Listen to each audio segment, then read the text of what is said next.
Coming up this week on Kings of the Rings podcast, it is the most wonderful time of the year, but time where we finally take a fucking break from doing this weekly podcast. Thank God. But before we do that, we got to recap this entire year of wrestling, the good, the bad, and CM Punk, obviously. So sit back, relax. It's our end of the year Wrecktacular episode number 321, exclusively on Wrestle Addict Radio, starting in 3, 2, 1 right now. Oh, that was lame.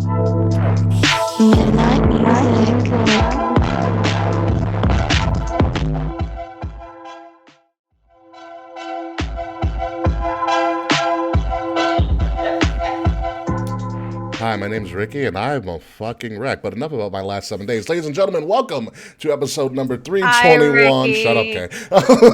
It's number 321 of the Kings Damn, struck a of nerve. the Year's podcast. It's our end of the year Wrecktacular, our first ever end of the year Wrecktacular, because the two other things we've done before have crashed and burned. We had a Kinger Awards. You all don't know who came up with that, Will Tarashok. And we had our That was all and we me, had baby. our Crown Jewel Award ceremony, which was obviously taken and stolen by WWE. You expect a lawsuit from us coming soon. So now we're just gonna wreck everything and leave 2022 in the past. Before we do that, let me kick it over to the founder of the Kinger Awards, the most failed award show I've ever heard of in my life, Will Tarashok.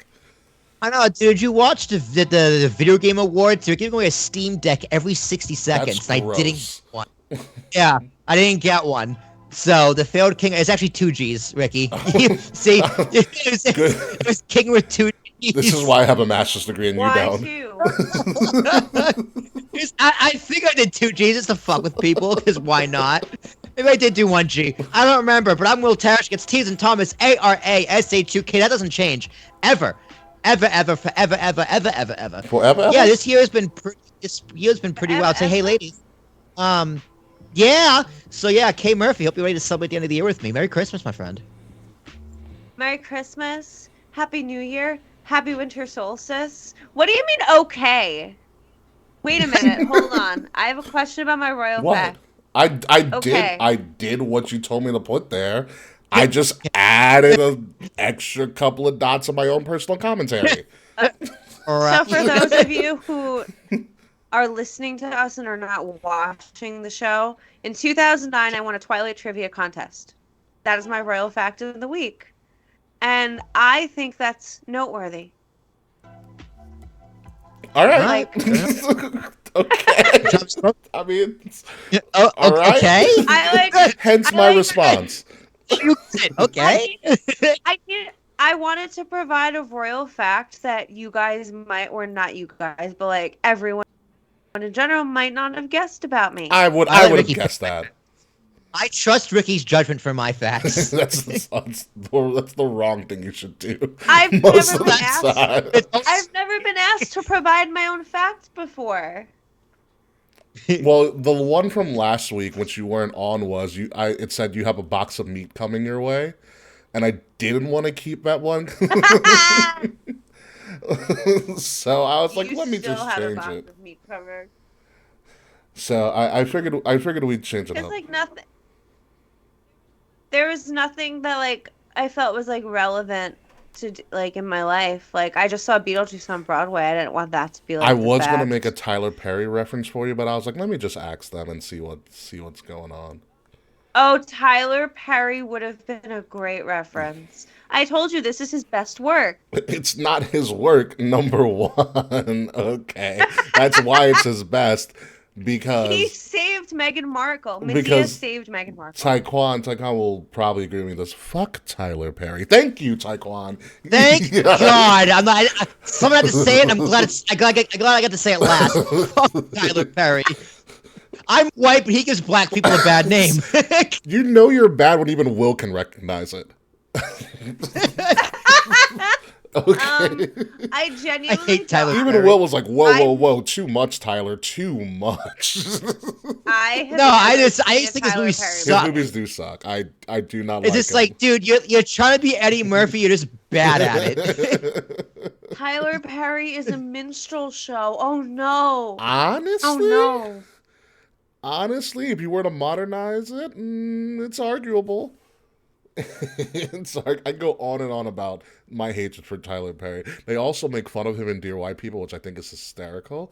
But that's another topic for another time. It is the end of the year, folks. The year 2022, which probably will go down in history as a very monumental year in and of itself. So let's do a little bit of It was a wild year, Let's do man. a little round table real Literally. quick. What are the things, Will, when we talk about the year 2022 in pro wrestling overall, what are some of the things that come to mind automatically? Well, first off, the day one pay-per-view, which Day one is H. was it just kicked off the year with the complete. I don't even remember what happened on the show. I think it was what Roman got didn't Roman end up got happening. COVID, and Roman got so they COVID. put Brock in his So, yeah. place. that and Brock won the title, Yes. right? Mm-hmm. So that just completely kicked off the year of just complete and utter unpredictable chaos. From CM Punk going off the rocker again, Vince McMahon going off the rocker again, Vince McMahon wrestling a match, Stone Cold wrestling a match, Roman continuing his reign, Cody coming back to WWE, getting cheered, tearing his pec, having one of the greatest matches of all time. Like, Yeah. what? Yeah. So much crazy shit happened this year. Lita wrestled by herself for the first time in like 15 years. That's also Yeah, very Lita true. wrestled. We had plenty of leaks. Yes, Elimination Chamber was in Saudi this year. Oh my god, that also happens. Yes, aptly named elimination. Did they call it elimination? It Chamber? was They called elimination. something No, it was else. Elimination Chamber. Ugh. Austin Theory got right. Yeah. F5'd off the top of the pod. That's right. That is what happened. Kind of. He kind of got F5 off the pod. Austin Theory wasn't buried. Austin Theory had the fastest resurrection in wrestling history.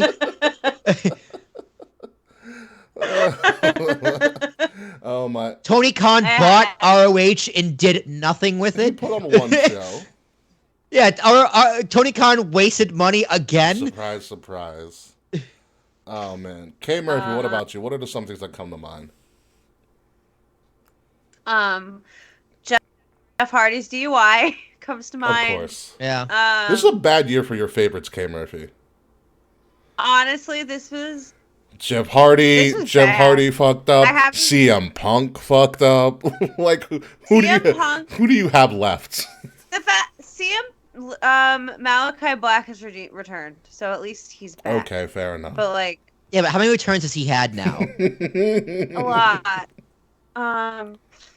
But what's fucked up about the whole CM Punk situation is he posted something like yesterday or today with like FTR, and it seemed like a wrestling kind of environment. So like, I know if he comes back, I'm gonna still mark the fuck out, even though I know he's an asshole. Like, I don't support his temper tantrum at the AEW media scrum. He literally ruined everything. Yeah. So 2022 taught me that your heroes are stupid and they will disappoint you and ruin. No, your could've hero been is the- stupid. Thank you. Because I didn't want to say it. Okay, wait a minute. Who are Ricky and Will? One's Iron Man and he saved the world. Okay. Not And he's also not He's real. also not real. Well, who's my hero? Well, my parents. My parents are my heroes. If I'm being honest. Mhm. But I if can't wanna talk play like shit that- if I about wanna your play like- parents, Will. Who are your non-family heroes? One's behind Well, I me. guess- One's Michael Jordan. Yeah, his if you want to say in pop culture and entertainment, yeah, Aaron Judge. What you got, Kay? Okay. You gonna say it? Yeah, he didn't go to. He left like $40 million on a table to not go to his hometown Also, and stay by on the the way, Yankees well, and become it's captain. Captain Aaron Judge now, not Aaron Judge. Captain Aaron Judge, you're right. Yeah. Oh, Captain he's a Aaron captain Judge. now? Mhm. He is captain, my captain. Yes, he got named captain today and took a picture with Jeets. Yeah. Congratulations to Aaron Judge.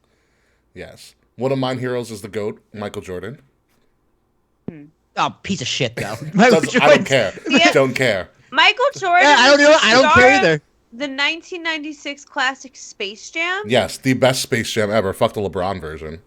I I mean, hey have not seen man, the if LeBron there's one. anyone who had a right to be an asshole forever, it's Michael Jordan. Have you heard, and this has nothing to do with pro wrestling, but since we're talking about heroes, if you go down the treasure trove of TikTok, if you type in like Michael Jordan stories, you will find so much shit that he did to his opponents on the court. So I think it was one time, I forgot who it was. It was some prominent guard that the Bulls were facing, and the person that usually guards Michael Jordan was injured. And so Michael Jordan knew, and so they crossed in like a hallway before a game. And Jordan's like, "Oh, I heard you're injured. Who's guarding me tonight?" And he said somebody else's name, and Jordan goes, "Ha, 50," and walked away. Jordan dropped 54 on the guy. Oh, the Jordan stuff is absolutely wild. There's another time where it was right after Jordan retired. This is one I didn't really know about. The Bulls drafted some Corey something, like right after he retired from the Bulls, like after the '98 season, and this kid that they drafted started talking shit during the year that he was better than Jordan and he could beat him one on one. Blah blah blah blah. So as the story goes, they had a game in Atlanta. Jordan flew to Atlanta, met him in the hallways, like, "Oh, I heard you're talking shit. I'll see you at practice the next day." Goes back there to Chicago to the practice facility, shuts down their team practice, and beats this kid one on one. The rumors are that Jordan was beating him so badly, Jordan was telling him what he was about to do and doing it on him, regardless. God, talk about petty. And here's the best part. Apparently, the last thing Jordan said after he beat him, he goes, "Don't ever bring me out of retirement again."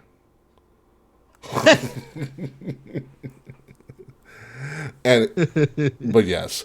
Anywho, back to wrestling. Wrestling, this is monumental. For me, I think a lot of the big things in wrestling were that I think it was the real time that we finally started seeing something close to the Monday Night Wars, where people were jumping back and forth at like a record rapid pace, especially after, I think, which is probably the most important story in all of wrestling, is the someone say the downfall, but more importantly, the departure of Vince McMahon. I think is the big thing. Once Vince McMahon went down, you saw a huge shift in the way WWE did things. You saw a lot of people start to go the other way and returning towards WWE at a feverish pace. And it was after a time that, Vince was putting on very good shows. SummerSlam was a great show. WrestleMania, the first real 2-day WrestleMania, because the Tampa one doesn't really count. The first real 2-day WrestleMania was damn good. Like, really, really fucking good. And I'm glad that that's probably the last WrestleMania that Vince McMahon will ever be at, which is kind of crazy. Vince McMahon and Stone Cold. And Triple H, so Triple H also retired in the middle of the ring. So you think about that, you thought the CM Punk debacle, which honestly, when you think of CM Punk's little meter from debacle, that was the biggest black eye AEW's ever had, and it took a long time for them to recover. They're still recovering. And they put the title on MJF. Like, and they're still recovering. Well, thank God, honestly. Yeah. But those are kind of the big stories. So let's move on from that, like when you think of 2022, let's move on to the most obvious point of the year. Who's your wrestler of the year? Gender notwithstanding. Ooh, that's a great question. CM Punk, obviously. I do want to say Roman, just because he is number one. He's just the best of the best. But it probably, in reality, is Seth Rollins. Seth Rollins has been there every single week. He's always done something interesting. His character continues to adapt, and he is must-see television for sure. Yeah. Okay, Murph. Roman has took that break after WrestleMania and hasn't really done much, but what he does is impactful. But Seth strictly for the fact that he's been there longer, done more. Okay, Murphy, what about you?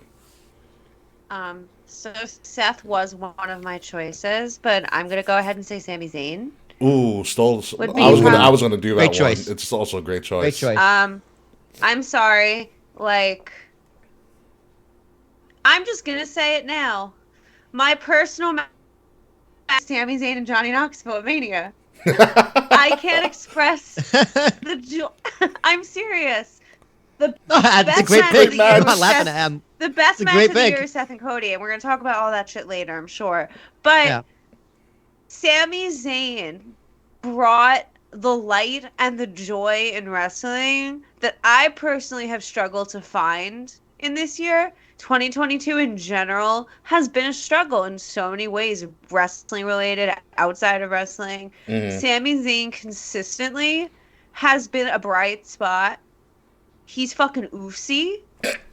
Like, he's just everything. He had such a great year, and I feel like he's being primed for even higher greatness. He doesn't have to be the WWE champion to shine the way he does. He's Like, tagging he's with John so Cena. He's tagging with Roman Reigns against John Cena and Kevin Owens. Like, it's what? amazing. Do you know that's a low key dream match of mine that I never expected. I'm really hype. So I am too. Sami Sami Zayn's a Man- phenomenal choice. he's my man of the year. Yeah, he is. You know what it is? And my Every time eternal Sami ringtone. Zayn comes on, TV, you just can't help but smile, right? And that's like that's why we watch wrestling. You know what it is with Sammy? It's because Sammy found a way to metaphorically get an invite to the cookout. That's exactly what happened. Like, the way I see this from my African American perspective is like, Sammy is, and I've said this before, Sammy is what Owen Hart should have been to the Nation of Domination. Sammy's just doing it so much better than what Owen did. And Sammy's that one white guy at the black barbecue that people are like, oh yeah, it's Sammy Woodard, and no one gives a shit. Like, he's that guy. It's like, how'd he get here? I don't know, but I don't really here, care yeah. either. He's fun. Yeah, but he still has that, like, oh my god, I got invited to the cookout glow with him still. He's like, what is this catfish? Amazing. Do you think Sami Zayn would be invited to bring a dish to the cookout? No, not yet. Not yet. He is not invited to bring a dish. He's invited to show up at the God, cookout. I don't want to be asked. I don't want to be asked to bring a dish. That's too much pressure. Seriously, yeah. Oh, God, I don't even know. I didn't even contemplated that. Yeah, no. What the fuck would I bring to the cookout? I can't provide anything. Now, I have been invited to the cookout. I have been to the cookout. I have never once thought, what should I bring to this cookout? I think this was the year when we taught Will what adobo was. Like, wait, was this the year? I don't know what that is. Oh yeah, no, it is the year we taught you what adobo was. Saying that you don't remember it, but this is the year that we taught you what adobo was. Refresh my memory. What is it? It's the greatest seasoning ever, even though they did support Trump. Oh, that's right. Seasoning. Yeah. No, I don't know. I still don't know what it is. It's run by the Goya makes it. Right, I do remember this conversation. I literally put that shit on everything. And it's fantastic. Absolutely fantastic. I literally put that shit on pork I chops every day when I air fried it. Oh. Yo, that sounds really good. I'll send you a picture, Cameron, of what I've been cooking. I'll show you the cooked pork chops I made the other day. Oh my god, wait. You didn't bring a meat to the meat slapping Majesty pre-show. I ate earlier.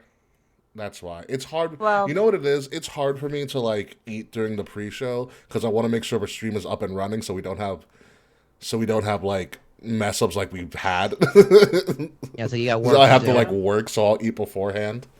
So that's why it's always up. But Kate, don't worry, I always take pictures because I know you like to see what I've been cooking.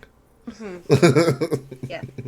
You know, for me, even though superstar of the year is clearly Sasha Banks, obviously no, it's gotta be Roman. Oh my god. it's gotta be Roman. Roman's the number one attraction in all of wrestling. If you even look, like, I wish we can go through the timeline of how many shirts and Roman and the Bloodline have worn, and they've all been fantastic. Yeah.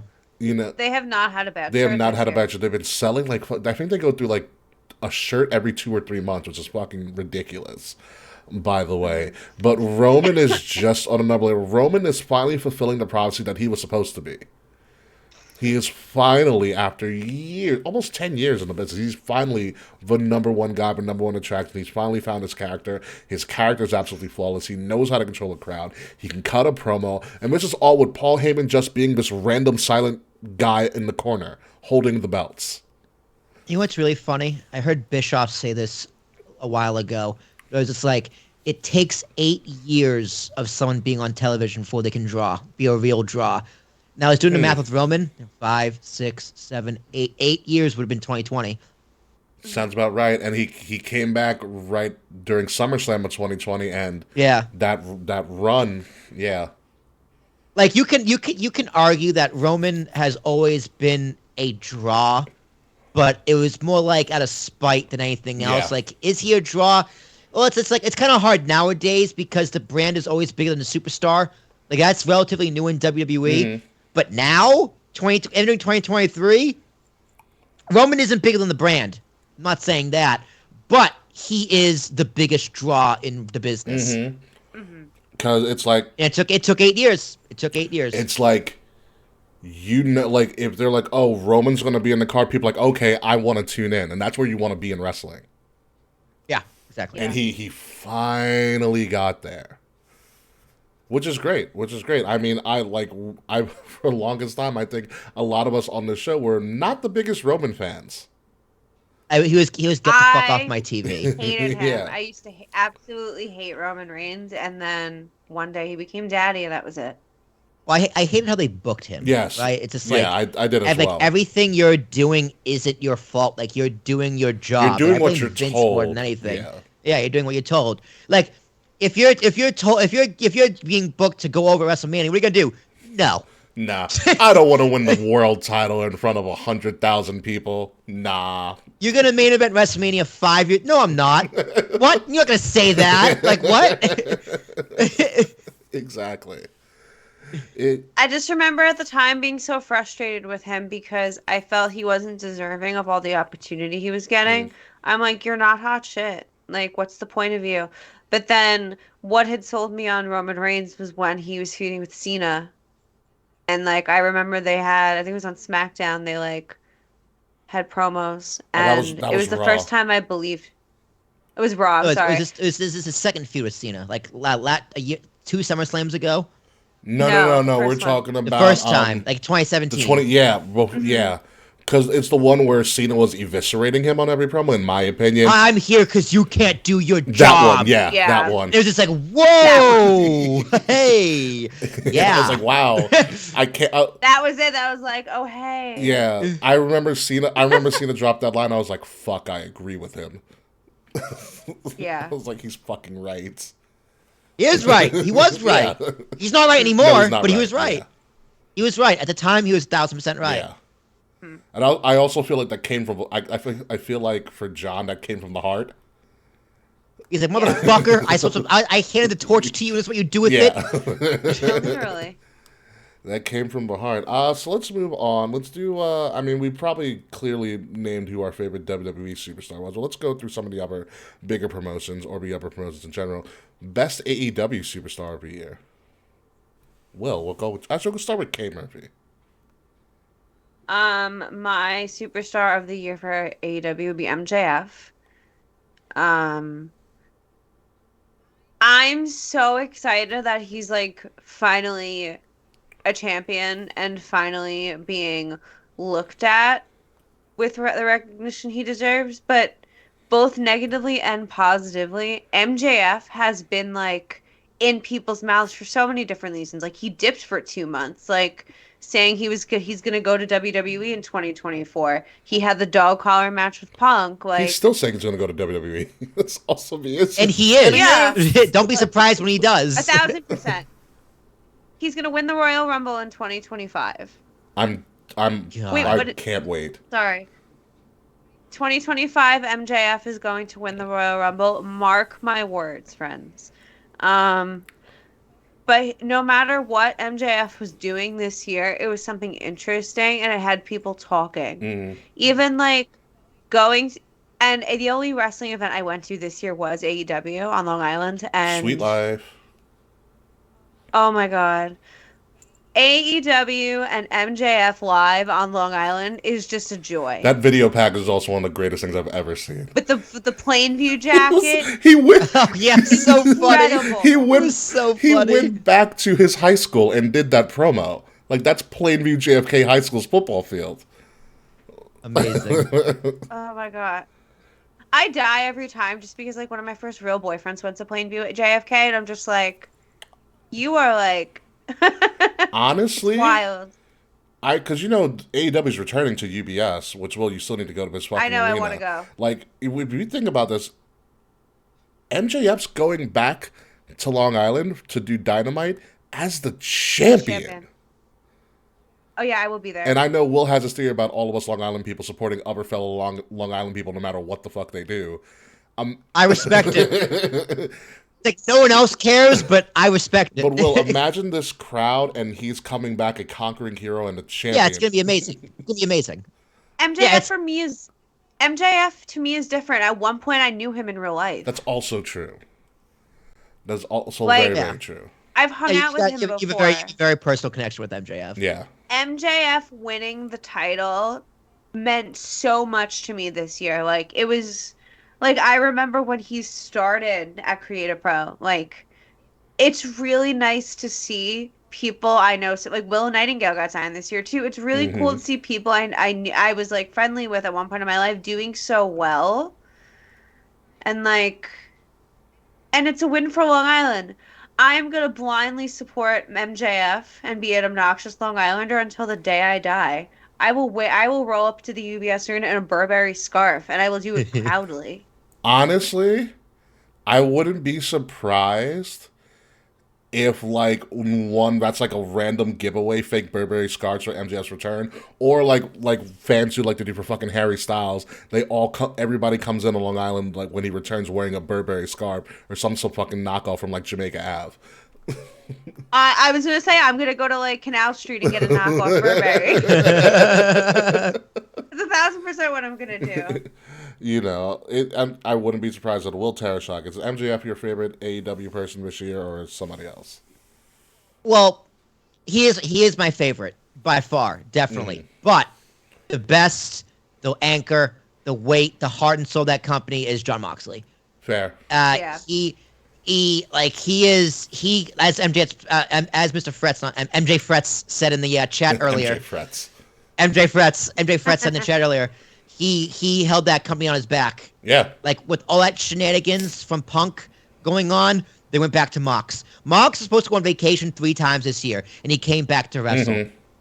Mox formed that group with William Regal, which is what it was. Blackpool Combat Club. But you think of the best matches of the year, best promos of the year, most reliable man of the year for AEW, it is Jon Moxley. Now, to K Murphy's point, MJF is my favorite. I also have a soft spot for MJF just because I love a good heel. It's especially nowadays, it's very, very hard to be a good heel in this wrestling period. Yeah. And MJF pulls it off. But Moxley is the epitome of that company. Jon Moxley is the personification of AEW. For me, it's MJF. It's still a bad champion. Yes, Moxley is forever a bad champion. For me, it is also MJF. It's like Will said, he's a great heel. But here's the thing: MJF is better than Roman in one aspect, because MJF can single-handedly tell a story and keep you there. Whereas in Roman and Bloodline kind of need help, but you give MJF a mic and he will pull you in no matter what. MJF had everybody speaking when he looked like he went off script and was asking to be fired by Tony Khan. You fucking fuck. Yeah. Like, people are like, what is going on? MJF, I said before, MJF is perfect at kind of towing the line between reality and what's kayfabe, because he brings you in with things that are real, and also he brings you in with some tongue-in-cheek things like, what I'm talking about, but I'm not gonna say it, but you're gonna figure it out. Like, he's very obvious and he's passionate. Like, just look at he told the William Regal story that he did before he won the title. It was a 20-minute promo segment. He essentially sold that whole thing by himself. Regal just added a little, seasoning to the end. Yeah. But MJF sold it because it was real. And MJF is the perfect storyteller. Yeah, he does career-defining promos every week. It's crazy. He still yells too much, but Yeah, like even 2 weeks ago, or 3 weeks ago at this point, him and Ricky Starks had a little promo off. I saw that. It was like Ricky Starks also brought the fire.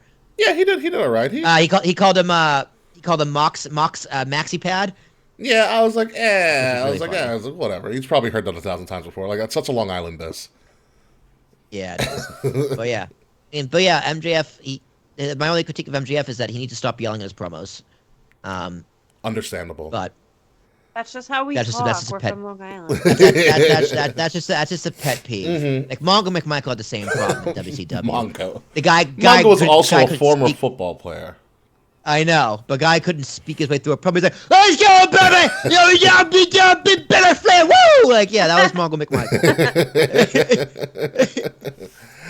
Deborah, Sharon! Like he's yelling Stella, like he's fucking what's his name, Stanley. Yeah, right. Let's move over to a brand that probably nobody else consistently watches besides me, NXT. Does anybody want to comment on NXT and their most influential performer or so on and so forth? Probably Mandy Rose. Yeah, you're probably right. I'm not going to give her the Braun Breaker because I cannot stand the man. That's a shame. No, I don't watch NXT. NXT, it's just like, dude, there's not enough hours. There's not enough hours in a day. I understand. Kay, you don't really watch NXT now. I don't. I never thought I would give up NXT, but 2.0 But happened. you should not. You should not.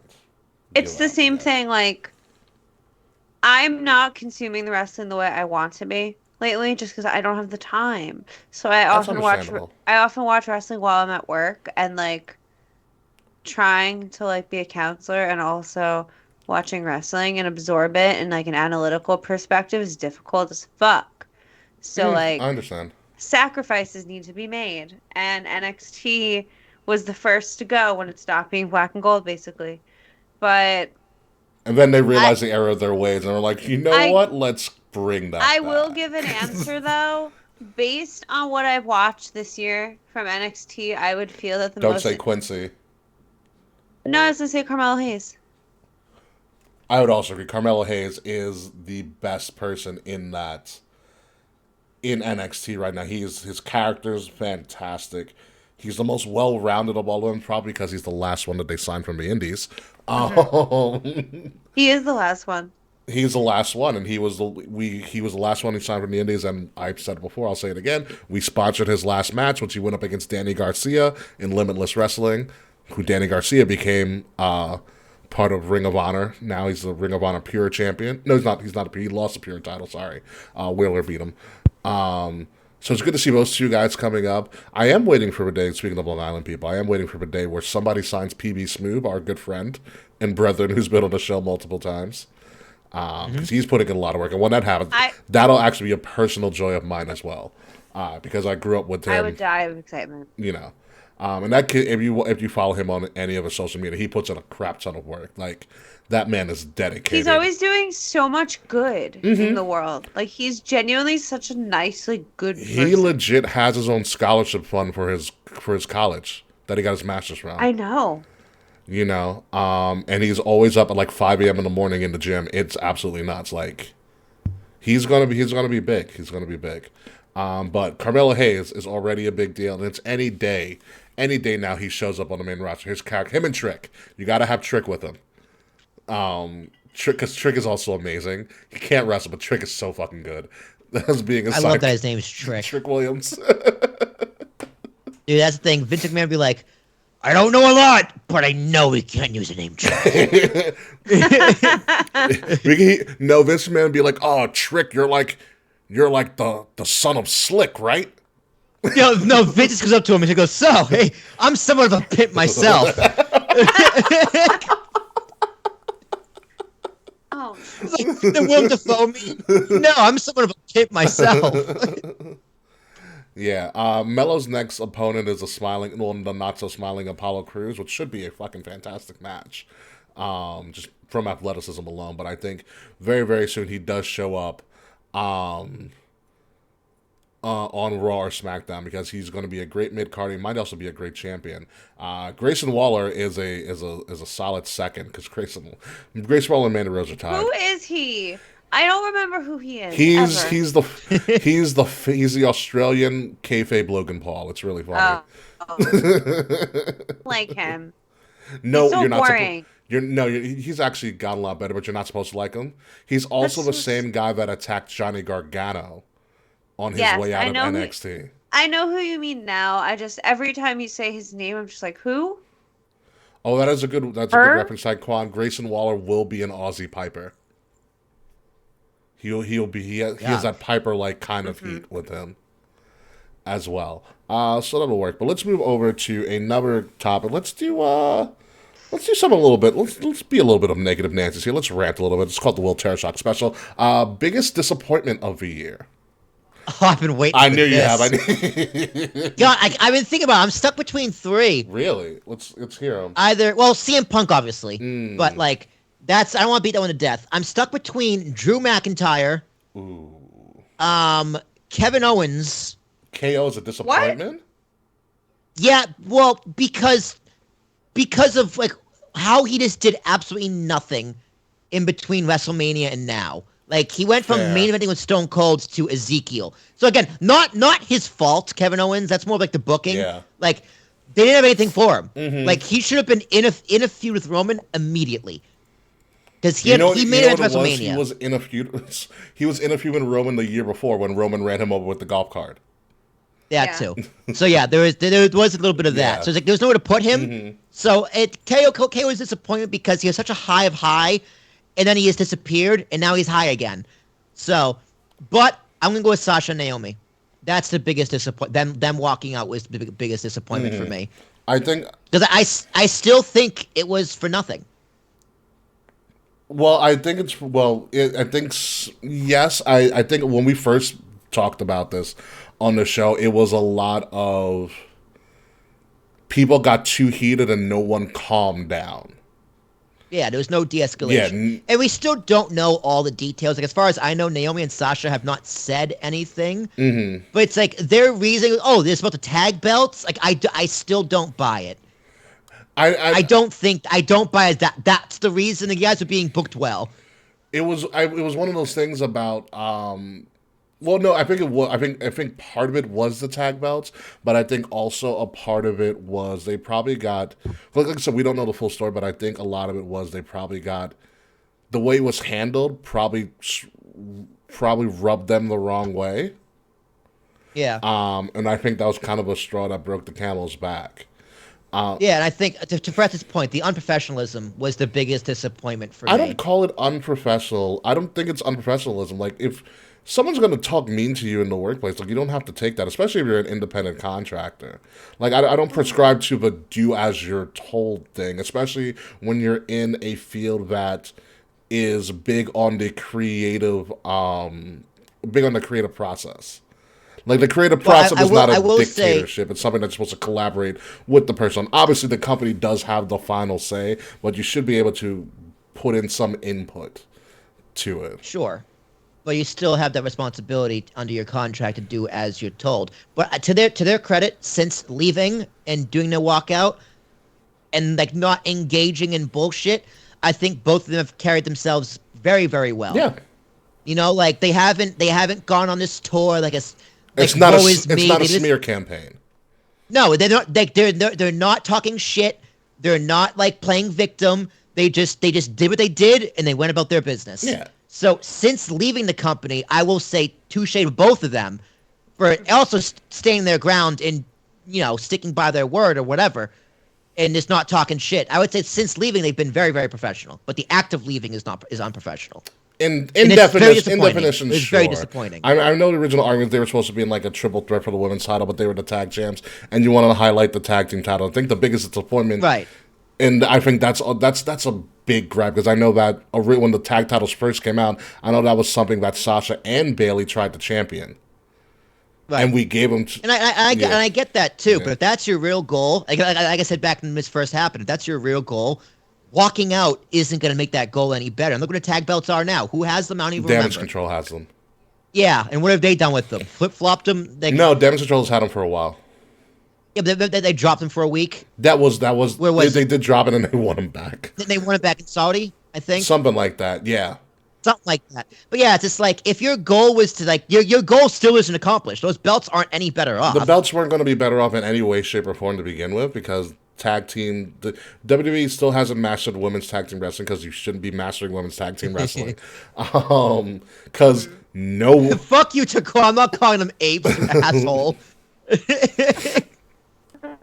I mean, anywho, but it's just one of those things that like no one's mastered women's tag team wrestling, like barely on the indies, and there are some good female tag team, but like it's not a thing, and I understand wanting it to be a thing. It was just a hard thing. It's not a thing. It's hard to push. And I should also say I'm also disappointed in WWE, Vince McMahon, and Triple H. Like I'm equally as disappointed in WWE management as I am in Sasha and Bailey or Naomi. Naomi. Yeah, no, it's very disappointing. Like that whole situation, it sucked. As a fan, it sucked. Yeah. And now we're talking about, like, Sasha's probably not returning. It did come out, apparently, according to sources, that Sasha's technically is out of her contract. She negotiated out of her contract. And good for her. Wish her the best. I hope she does well in New Japan. And I don't know. That should be amazing. I still think she just bought a ticket as in the crowd. That's what I hope. I hope that would even be more. That'd be more amazing. She's singing the national anthem. She's singing the Japan national anthem. She sings it in Japanese. Oh my god. The I don't know if you heard the Sasha numbers. This is what alleged has been reported. She was trying to renegotiate. Before she, because she wanted something. She wanted more money. She was making, they said about $250,000, which is great money. Like I would love $250,000. But no, she's definitely worth more. Yeah, than that. especially when apparently Becky's getting paid $3 million. That's Charlotte's. wild. I did not think Becky was making that much money. Neither did I do. I believe that. I believe it. I don't. I believe it. I don't think think it's warranted. Most. How much you think Sasha Banks is worth a year? A year? Yeah. I don't think Becky contract. I don't think Becky or Sasha are worth $3 million a year. Yeah, I mean, because like a lot of wrestlers aren't making that crazy amount of money. I understand rewarding Becky because she had a hot run 3 years ago. Yeah. You know, and I understand kind of renegotiating, and props to whoever renegotiated that contract, because good for them. Scott Boris. like good for them. But when I look at a whole consistent body of work, I think Sasha would have been worth the three. I would say Sasha is worth more than Becky in comparison. And for Becky to make, I disagree. I don't. I look for like overall body. Like Becky had a hot run, and it was a great run, and it's a legendary run. But name me a good Becky Lynch match. That's fair. That's fair. But you know who's the bigger draw in the box Sasha office? Who sells more merch? Well, she was selling more merch for a period of time. I think, like I said, Sasha is the more consistent. I don't want to say brand, but she's a more consistent superstar and always remaining consistently one of the more popular people in WWE. Well, I would say about Sasha, like over the past few years, she's been very on and off TV. Well, so is Becky. Like, Becky had a child. Becky had a child, but other than the child, Becky's always been separated there. children. But like, let's say pre-pandemic, right? Because even pre-pandemic, during the pandemic, Sasha and Bailey were carrying the program. Well, I was gonna say, with the exception of the pandemic, Sasha worked the full pandemic. Yes. With Bailey. They essentially did the Golden Lovers storyline. Right. But before that, she was very wishy-washy on and off TV, taking a lot of breaks for whatever reason. Becky has since done the same thing. Yeah. I think Sasha Banks is worth $1.5 million. I'd give it 1.5. I would have probably give Becky and Sasha 1.5. Same. Okay. Oh, we're losing your video, okay, but you are still here. Good job. Yeah, I'm here. Okay, that's good. Roman's paid $5, right? I don't know what Roman's contract is. I know Brock gets paid the most because he's Brock Lesnar. Yeah, I think Roman probably gets paid. Let's say Roman gets paid $5, just for the sake of argument. If Roman's $5, then I could see them each easily making $1 million. Yeah, no, like Sasha Banks should definitely be making $1 million. Like, yeah, duh. That should be such a duh. I feel like NXT people make 250. No, they don't. They make lower. So- they make lower. They Main actually make roster's 75. 250. Main roster base is 250. I think maybe you're right, Kay. I think you're right, Kay. Main roster base is 250. Yeah, so I think in my opinion, I think that is absolutely insane that she's on a base salary after this long. Absolutely. Yeah, I would be like Sasha. I think Sasha Banks is worth 1.5. If you want to make the argument Becky 3 is a little high, I'd go okay. I think Becky is worth in the 2.25 range. I would say they're equal. I'd say if not Sasha better, but that's just a matter. You'd have to look at more, but you got to take like a Cashman approach to it and look at the numbers. Yeah, you would need to look at things we don't have access to. Yeah, exactly. But yeah, if Sasha Banks left over money, hell, girl, I support you all the way. I just wish you said that publicly because I would have supported you. Know your worth. Yeah, know your worth. And she did like 250 compared to 3. Like really? Like 250 compared to 3 million. Like I would have probably left too if they weren't. Yeah, I would have left. Yeah. I would have left. Absolutely, I would have left. I would have finished a contract, but after that, I would have left. But like she's not doing bad for herself. She's been doing movies. I heard she probably has this potential New Japan deal. She's probably going to be Star Wars. She's in the Mandalorian season 3. That's pretty much confirmed. She's going to be fine. I think she's gonna go on a hybrid of like a Cody Rhodes and a Dwayne Johnson hybrid run between Hollywood and wrestling. And she's going to be successful at it. And I think that's going to be the very scary part. What disappoints me a lot is, where's Naomi in all of this? Yeah, it does feel like Naomi kind of got dragged along. What was that, Kay? Didn't she walk at I think she walked at Fashion Week? She did walk at Fashion Week, that is correct. I mean, I could see her doing a lot more modeling stuff. She's got a fat ass. Yeah. But I'd like to be like I would also love to see her return at the Rumble. I think she'd be a great Rumble surprise. She would. Yeah, like think about it. I could see Triple H bringing her back for sure. Yeah, the only positive about this is that it's not Vince running the show anymore. Because remember, this all happened when Vince was still around. Yeah. Like Vince was still around, and then Vince got the scandal, and then then Triple H took over, and we've seen Triple H in his very short time be like, "Hey, motherfuckers, it's a new guy in charge." Like, who wants a job? Honestly, it wouldn't shock me if they already signed Naomi and they're holding off into the Rumble, which is fine. She deserves. Yeah, wouldn't surprise me either. Yeah, she deserves a big Rumble spot. Imagine she's 30 and wins. She needs to do something. That's not get crazy. She's probably getting paid base. I think that's fair. For 250, I would. Yeah, I just give her just based on seniority because Naomi was a funkadactyl. Yeah, she's been around a while. You want to do a cost living adjustment? Give her 300. I would say I would give her no higher than 5. In my opinion, it's probably lower than 5, but I said no higher than 5. 5 would be the ceiling.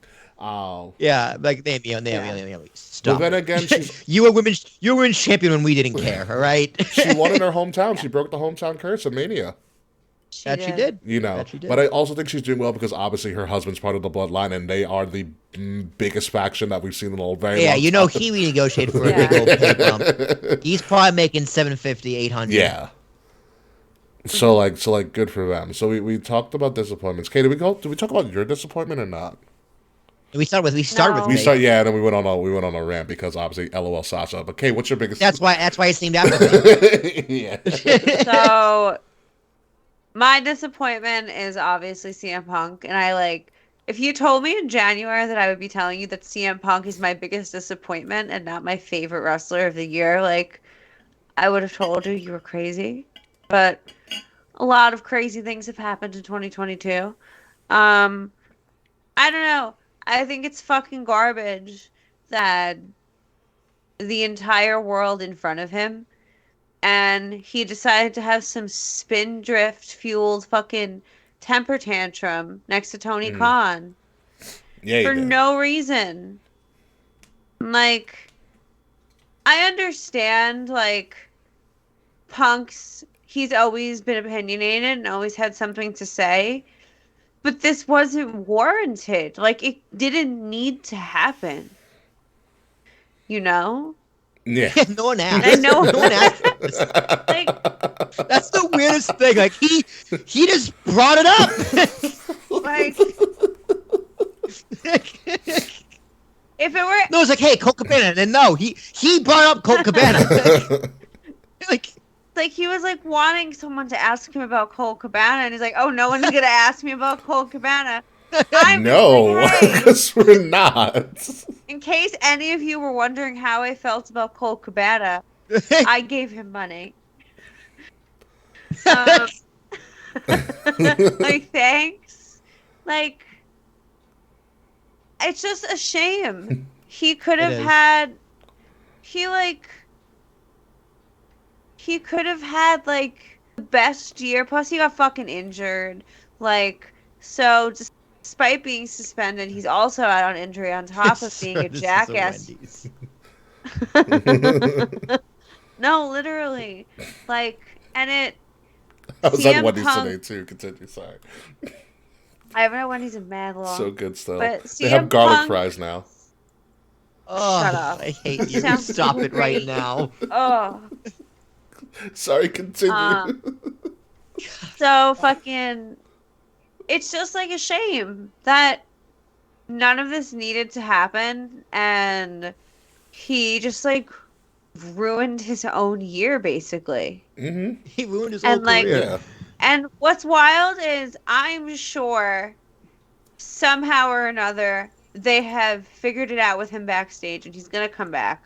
I hope not. And I also hope not.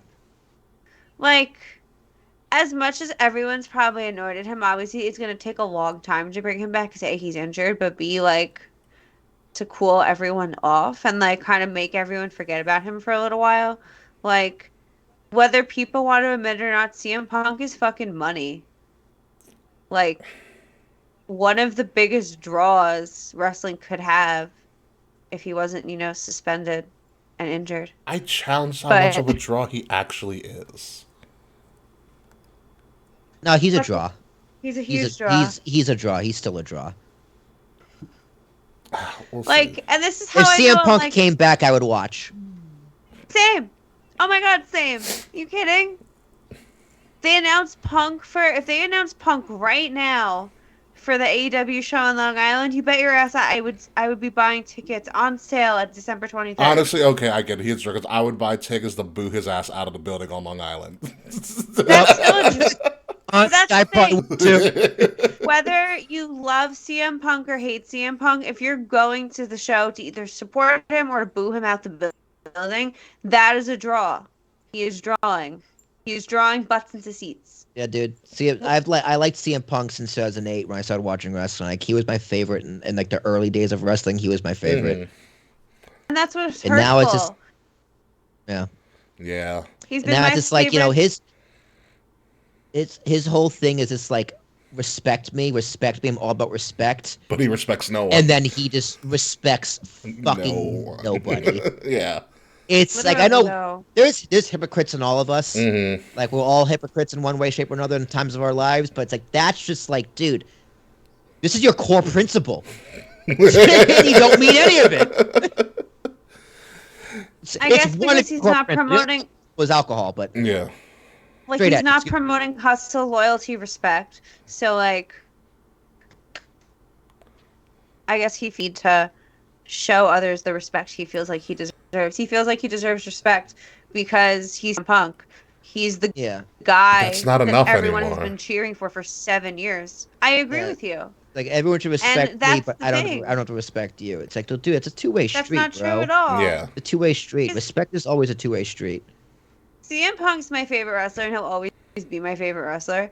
But, like, I don't know. It's just really kind of shitty to see, like, somebody you've, like, looked up to, like, for, like, a considerable, like, pretty much half my life at this point. He literally came back on my birthday. That's still Yeah, one he of- did. still one of the best moments, though. I will never forget that as long as I live. But it's just really sad to see, like, he could have had everything. Yep, he decided And to he burn it just, down. like, chose, and he literally, He chose violence. And it sucks. It just really, really sucks. Yeah. For me, the biggest, not the biggest disappointment, one of the major disappointments. Speaking of unprofessionalism, you can add CM Punk to that mix. You can also add, if we're going to unprofessionalism and disappointment, you can also add the way that the AEW executives reacted after that CM Punk debacle in the fight backstage. But also, I hate to say, Kate, Jeff Hardy, also a big disappointment. And talk about, or we compare Sasha and Naomi leaving. Jeff Hardy left during a live event. In the middle of the ring. That was this year? Out. Yes. That was this year. Wait. That was this year? That was Jeff this year. walked out of a match during a live event. Like, does anybody remember this? I do. You know? He walked out of a match. I do. Like, if everybody, like, if above anything, you know, like, we could talk about Sasha. At least they left backstage. At least they didn't before the show. Yeah, they left them a few hours to plan something else. Exactly. Yeah. You know, but also you can add in, especially in big disappointments. I'm gonna add it. You can add Matt Riddle. Yes, Matt Riddle as well. Yeah. Yeah. I was thinking about Matt Riddle. Yeah, he was. WWE was giving him the world, and he has literally snorted it all away. Allegedly. Is that what he's doing, Coke? Allegedly, yeah. Apparently he's not in rehab. Which is bad. Yeah. He posted a picture, I saw it on Twitter, with him and some girl. Oh, it's like a porn star or something that he's dating. Oh, he's in celebrity rehab. He's in the surreal life. Oh. Oh my God! No, stop. yeah, no. Matt Riddle on the Surreal Life would be incredible. Matt Riddle is I think a giant disappointment. They were giving him everything. They gave him Randy. Randy got injured, which is not anybody's fault. Another big disappointment. Randy getting hurt. Yeah, because he was having a superstar of the year run too. Yeah, like I said, Randy getting injured is not anybody's fault. It's just circumstance. And they were still willing to run with him. You know, they gave him Seth Rollins at SummerSlam. He got busted for drugs. They had to push it back. And now he's got busted for drugs for a second time. It's going to be a 3 strikes rule. And, like, Randy was with him. You know? Mm-hmm. The biggest violator of all time is Randy Orton. And Randy couldn't stop you from doing what you were doing. You know, so that is true. He does look wasted on the "This Is Awesome" video game segment. Yeah, he looks trash. Yeah. I did notice that. I was like, he looks high as fuck. Yeah. So it is a very, very big disappointment. We're gonna go from disappointments and bring it to positive here. Biggest surprise of the year. I had one, I forgot it. Oh, Sheamus. Damn you took mine. Yeah, Sheamus for sure. Fucking amazing. The Brawling Brutes are so good for no reason. Yeah, thank God Biggie's alive. Yeah, thank God Biggie's alive. He's dead in the water. Another disappointment. Biggie's injury. Yeah, I'm still surprised Rich Holland has a job because he survived almost killing another wrestler. But yeah, Sheamus and the Brawling Brutes has been the most pleasant. And Austin, I'll throw Austin Theory in there too. Austin Theory's been a pleasant surprise. But yeah, it's Sheamus. Yeah. It is. That's the answer. K. Murphy. I was never a huge fan of Sheamus, but I am now. That match with Walter? Unbelievable. Well, my biggest negative surprise is obviously CM Punk being my disappointment of the year. But my biggest positive surprise, that's actually a really good question that I didn't think about at all. Fuck.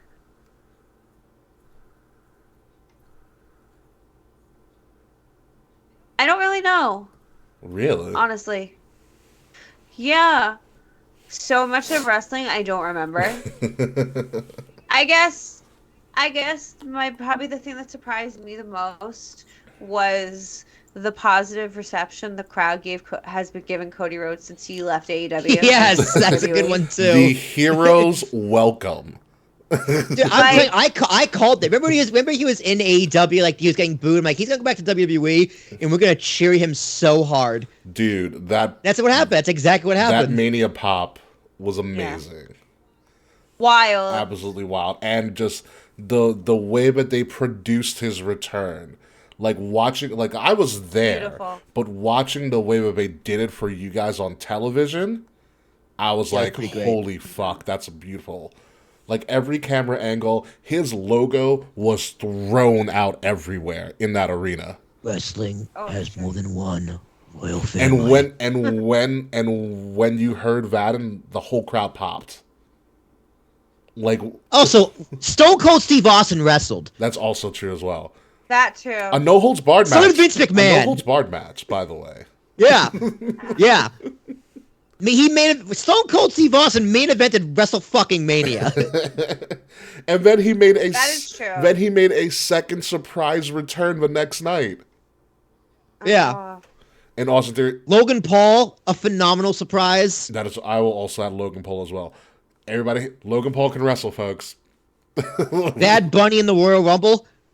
I would say Logan Loved Paul it. over Bad Bunny at this point. Logan Paul main evented a show with the biggest star in wrestling In Saudi Arabia. for his second think match, Bad for his Bunny- second real match. Well, third actually, my fault. Third. I think Bad Bunny would be doing if Bad Bunny had the time. I think he would definitely wrestle more. I mean, he just put out one of the best albums of the whole year. Like he's been touring and shit. Like Bad Bunny's fucking busy. Yeah, it's fine. Triple H Yeah. and Bad Bunny are like best bros. It's really fucking Yeah. funny. It is pretty funny. Like I think Bad Bunny flew into town or something to have lunch with Triple H, got back on his plane and went somewhere else. Yeah, went to go sing. I love that. Vince McMahon technically had a match, and then got stunned again. Austin One last Austin time. Theory had a better took- stunner. Took the worst stunner ever. Pat McAfee took a great stunner. Pat McAfee wrestling, number one. Pat McAfee That's is a right. great on commentary. Pat McAfee, great surprise. In the ring, Pat McAfee. Pat McAfee in general. I liked Pat McAfee for the first time this year. I made fun of him in all of 2021. Vince McMahon going on the Pat McAfee show. Also fantastic. That never. Vince does not do press. It's like Paul Heyman. Paul Heyman does not do press Yeah. either. Right. Yeah, Vince doing that was a big deal. This is probably less surprising to everyone else. It just sucked for me. But NXT UK like shutting down officially. It's a blessing. Kinda It's sucks. a blessing in disguise. I know. Although there's no more Trent because Trent went over was just- to AEW. Trent 7. You didn't know? No. Yeah, Trent was shown in the crowd. Shut up. Yes. Yeah, that happens. Yeah.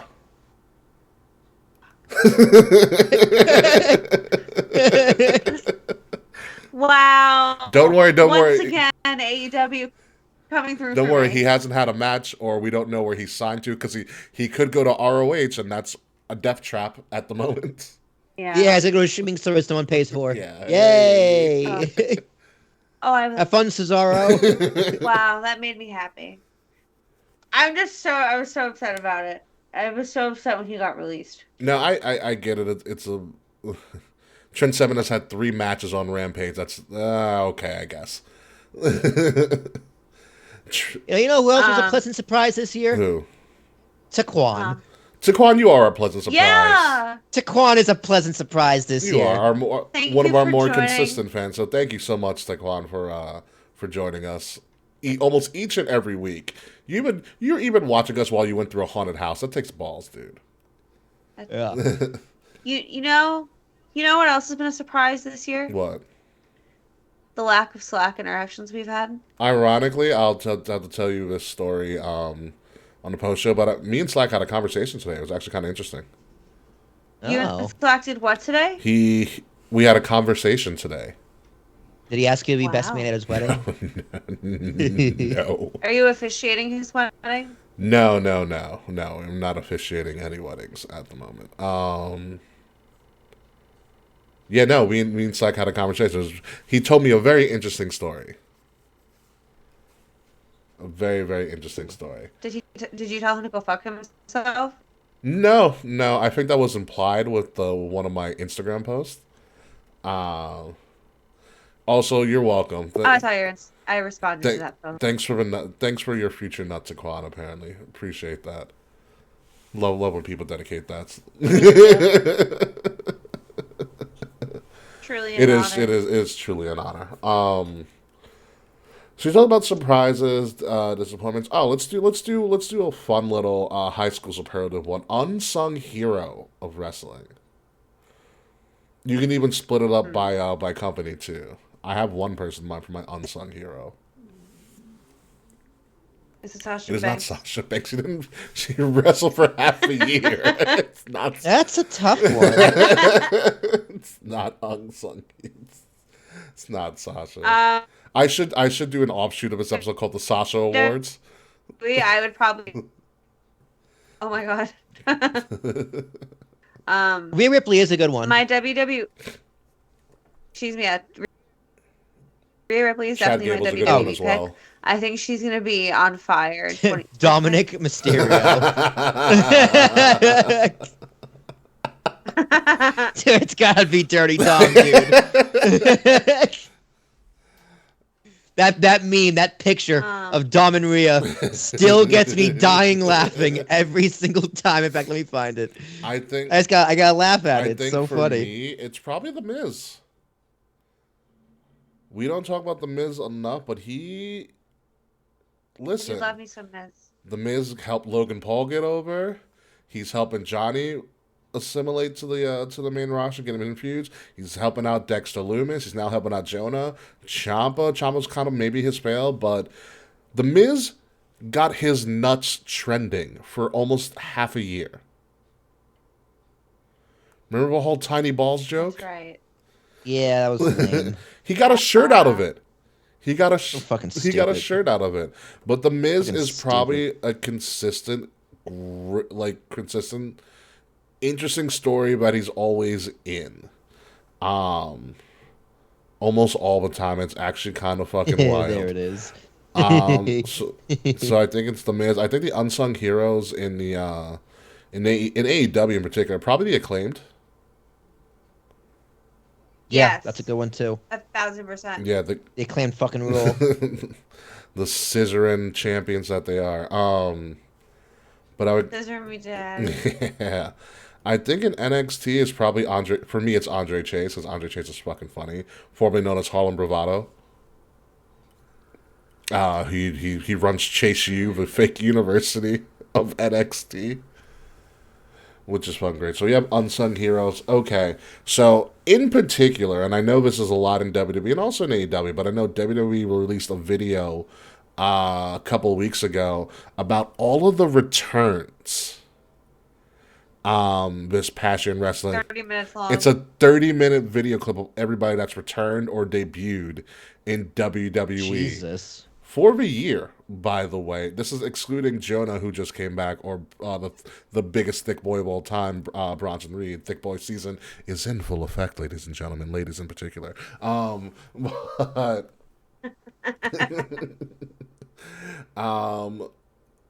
But we have to talk about the returns. This is probably a no-brainer unanimous decision based on the length of it all. But what's the best return of the year? Can we all say it? 3, 2, 1?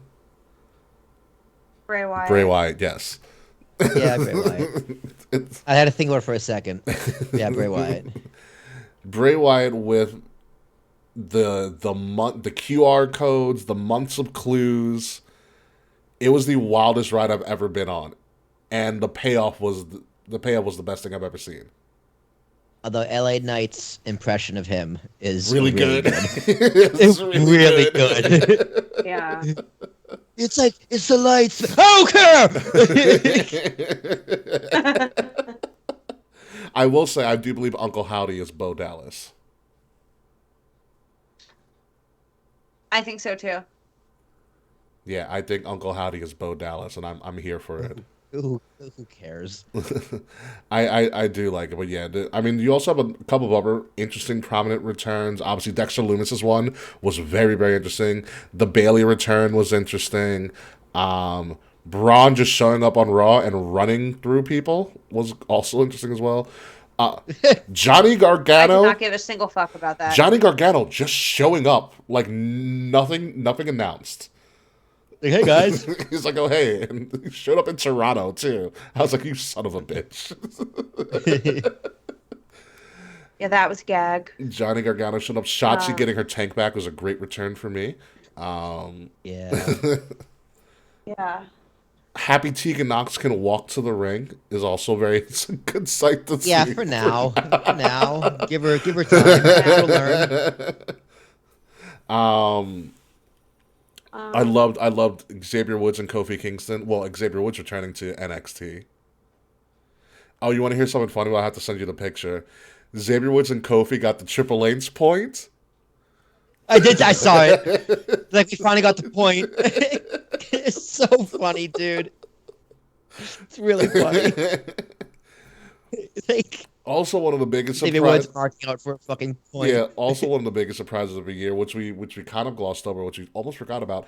Dolph Ziggler was an NXT champion this year. Oh, Yes, he oh was. yeah, I forgot about that. Dolph Ziggler was NXT champion going into WrestleMania. Oh yeah, Taquan, by the way, your rival Jonathan got engaged, by the way. I forgot to tell you. Yeah, oh yeah, I did see that. Congratulations to Jonathan. He was great. Yeah, Dolph Ziggler was NXT champion, which is a huge surprise for everybody in that room when it happened. I laughed. We all laughed. I laughed really loud. I'm still laughing on the inside. That motherfucker. I mean, motherfucker Dolph Ziggler still remains relevant somehow. Does he, though? I feel like I either called or texted Will when Dolph Ziggler won. You did. I think you texted. I didn't believe you. You know what it is? Dolph Ziggler's, I think I've said this before, Dolph Ziggler is a great entry-level person. Dolph Ziggler's the person you fight when you're an up-and-coming superstar. Yeah, dude, he's a good, like, end of round one boss. Pretty much, yeah. He's your Yeah. level one boss. That you have to like think of all the people he's had to like hype up. Theory, Corbin, Braun Breaker, which kind of failed because Braun Breaker's really dull. Outside of being a Steiner kid, but you know whoever comes up and is new, and they have Dominic Mysterio for a little bit. They go up against Dolph Ziggler. Also, the OC returning was pretty interesting as well, especially with Carl Anderson being a current NJPW champion. Or was, and the return of Mia Yim and leaving Keith Lee to suffer in AEW, also very funny, and also a great surprise as well. Yeah. Who else returned this year? I feel like I'm forgetting so many. There was a flood for a very, very. Hit Row came back. The Hit Row thing was very surprising. Yeah. Oh, Will's former boo, Sarah Logan came back. Yeah, dude, her tits were like out and huge. She's a mom now. I know. It looked like she's milking. This is Val. She goes by Valhalla now. Which is good. Love Who that. else? I'm gonna say, yeah, I think that's probably one of the bigger returns. Also, we got biggest. LA Knight came back. LA Knight came back after. We will go to the next. Yeah. But also, we forgot about another big surprise. Liv Morgan cashed in on Ronda Rousey, which at the time was a huge deal. Oh my god! And Liv Morgan actually retained Against more than once. That was. God, what a forgotten title run. I forgot that happened. Yeah, it was like 3 months ago. It was pretty recent. Yeah, I know. She cashed in on the same day that she won, which I like. I like it, but I don't like it. Yeah, dude, they do that a lot with the women's Money in the Bank briefcase. Like, fuck, why do we have 2 of these? Let's cash in tonight. Who cares? I just found it very surprising that she cashed in on. I was like, wow, you're gonna have her cash in on Ronda? All right. Yeah, dude, Ronda needs to be a heel. Ronda still sucks, dude. Talk about biggest disappointment, Ronda Rousey. She's awful. She's better with Shayna.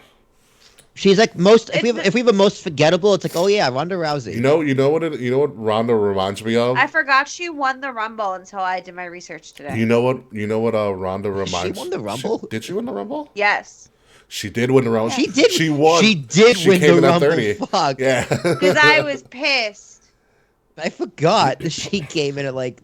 I forgot she was even. She was 30. Ronda reminds me of Roger Klotz. Her and Shayna. Like, remember Roger? Why would you say that? He was my favorite. But I mean, Absolutely I said not. reminds me, not is. She's No. clearly not green. She's nothing like Oh Roger. no, she's green, all right. Can't hit a DDT. Which I'm glad she came out in public. I was like, yeah, I fucked that one up. Yeah, she's like, yeah, my bad. Speaking of biggest disappointments, Lacey Evans. Which Yeah, one? what's Say going which on with her? version. Yeah, which version? I don't know. I don't know. I know she was posted. Daughter, sister, mom, United States Marine. God, that was. You know what that was? That was a total Vince move too. Yeah. And Triple H is like, yeah, no, we're not doing that. Triple H was just like, sorry we made you spill your whole life story, but that is what we call in the business scraps. I'm sorry. Your true story isn't interesting enough for TV. Sorry. Yeah, I know she recently got into some heat by the marks online because apparently she posted something that she thought was interesting, but apparently the video was talking about how processed food causes autism. Oh my god. And I was like, wow, I heard that's Stacey factually Evans. incorrect. I also heard. I saw this on Twitter, so I don't know how accurate it is, but I also heard that Lacey Evans doesn't believe in ADHD. And I'm That just comes like, from the same. What? That comes from the same video. Oh, Ricky, we all know it's not processed food. It's clearly vaccines. Come on. I mean, come on, Lacey. Talk about being a fucking idiot.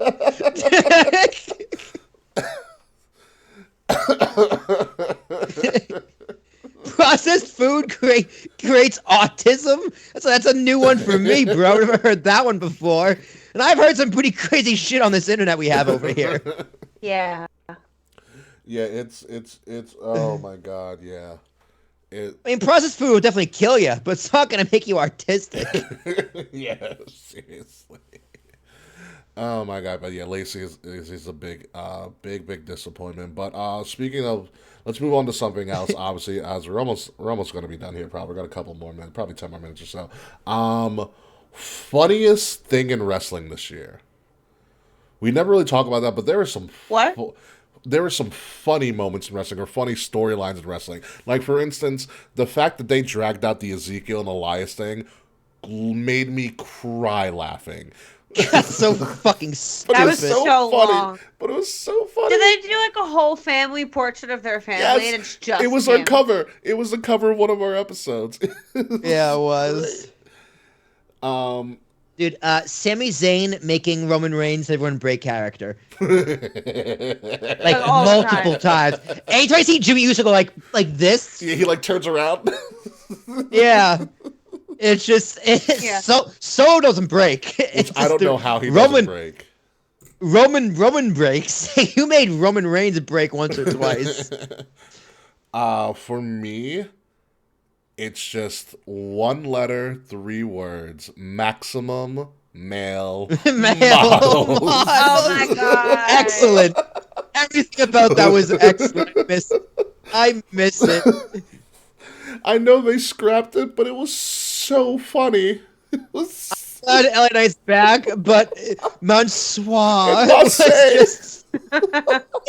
was too. I was too so funny. invested in what collection would be what week. I was too. I was like, what? The tennis collection. The tennis collection was so fucking funny.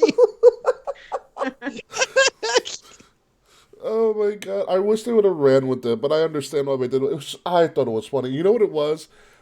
That was probably something Vince greenlit because he thought it was hysterical, and he was right.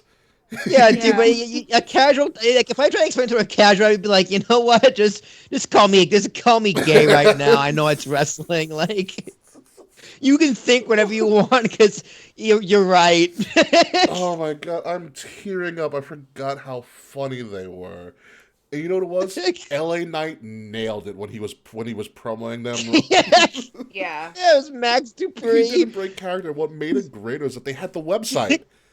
They They had the website. had the website where you can send in your headshot. Oh my Talk god. about committed to the bit. He was. LA Knight is a very big unsung hero as well. That man was, I don't know if you know this, Kay, but apparently he's been the mocap person for the 2K video games. I didn't know that actually. Yeah. Which is kind of wild, but LA Knight, man, talk about, he hasn't changed his character since Impact, and he's run with it, and it's perfect.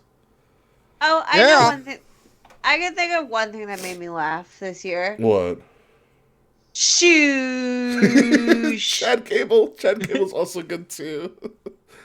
Chad Gable finally found It's his so character. dumb. Chad Gable. The dumbest things in wrestling are the funniest. When wrestling is No, stupid, literally. it's Do so you remember? funny. Do you remember the academic like decathlon they had in the middle? Yeah, this thing is Yes. spelling bee. That was so Matt dumb. Riddle was spelling everything right, like a moron. Oh my god! Yeah, Chad Gable and Otis are fucking hysterical. Otis is like just a giant Chris Farley. Yeah, Literally. yeah. He is like the Chris Farling of wrestling. Yeah. When Matt Riddle and Randy Orton were, no, that was last year. The last year before, Matt Riddle and Randy Orton were first getting together. That was the previous year. Yeah. I'm trying to think about other crazy things that happened this year, just in general. Oh, the Undertaker's TED Talk for the Hall of Fame, Oh my god. Really weird. but really good. Like, Oh yeah, I sobbed. I mean, that whole Hall of Fame, because I was there. That whole Hall of Fame was really good.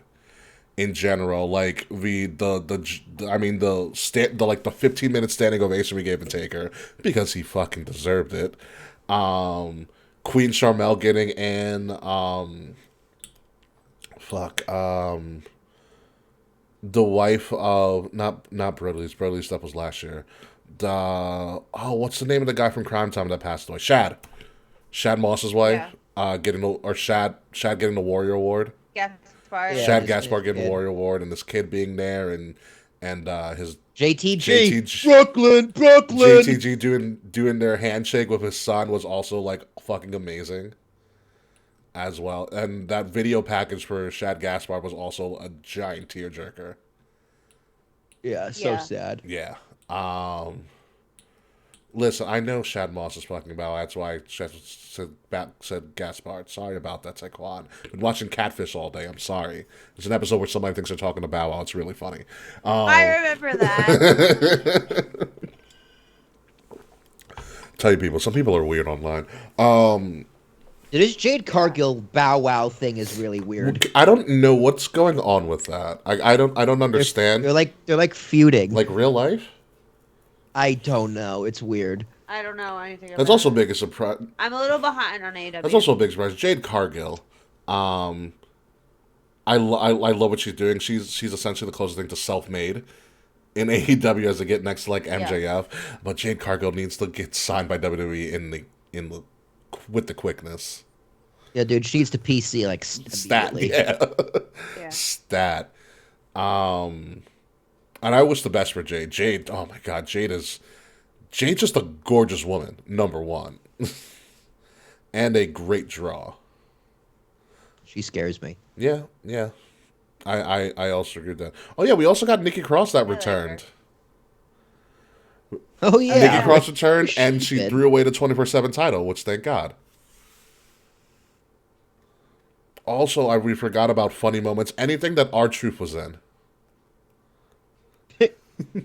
Well, yeah, he's the funniest. He's the funniest. Listen, you know you're funny when you can make Brock Lesnar laugh in the middle of a ring. Yeah.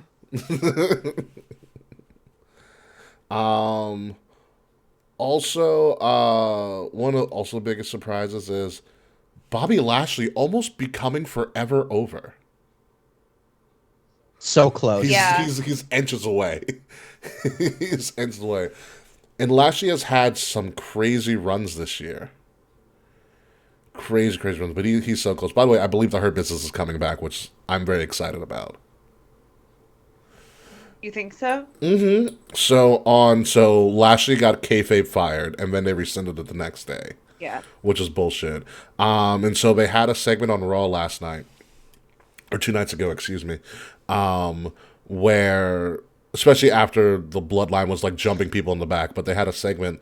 Yeah, I like half watched Raw. They had a segment last night where they were talking to Pierce, and Pierce is like, "Oh, Bobby's gonna come. Bobby's not fired. He's gonna come back when he wants to come back." And then out of nowhere, MVP comes strolling along. He's like, "Hey, Adam, I want to talk to you about something." And then they cut it short because the Bloodline was beating somebody up. Oh, I noticed that. Okay. Yeah. Oh, I didn't even think the Hurt Business could come back. Oh yeah, get your suits ready. The Hurt Business is coming back. Also, we forgot one of the biggest people to come up: Legado del Fantasma and Santos Escobar, who is a future world champion. Oh yeah, that man they had a great year. That man has all the tools, and the returning Zelina Vega as well, which I think that wasn't this year, but still she came back. She came back and replaced Alexa Lopez. She went blonde this year. she replaced Alexa Lopez. Yeah.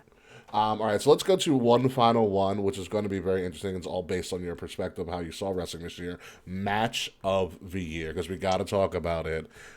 There is not going to be any consensus, but think of the matches that really stood out to you. I can name at least 5 off the top of my head, I think. Start with you, K. Murphy. Number 1, Johnny Knoxville, Sami Zayn. The most joy. Honestly, that is the most. I felt that joy. Yeah. Joy. That match is just joy. But other notable matches for me, which again, they're gonna come up a million times. Seth and Cody in Hell in the Cell. Punk and MJF with the dog collar match. Why is the entire year of wrestling escape? Oh, fucking. Wait a minute.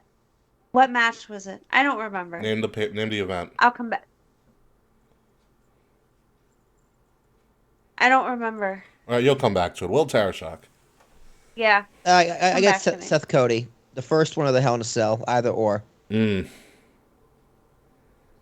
excellent. I also gotta go Logan Paul Roman. That was a great match as well.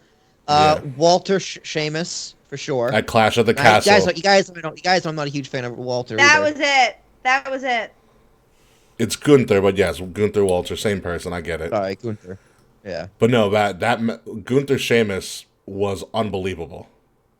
Yeah, Roman Drew as well, same card. Also, that card might have been the card of the year. By the way. Yeah, that probably was card of the year. In Cardiff, nonetheless.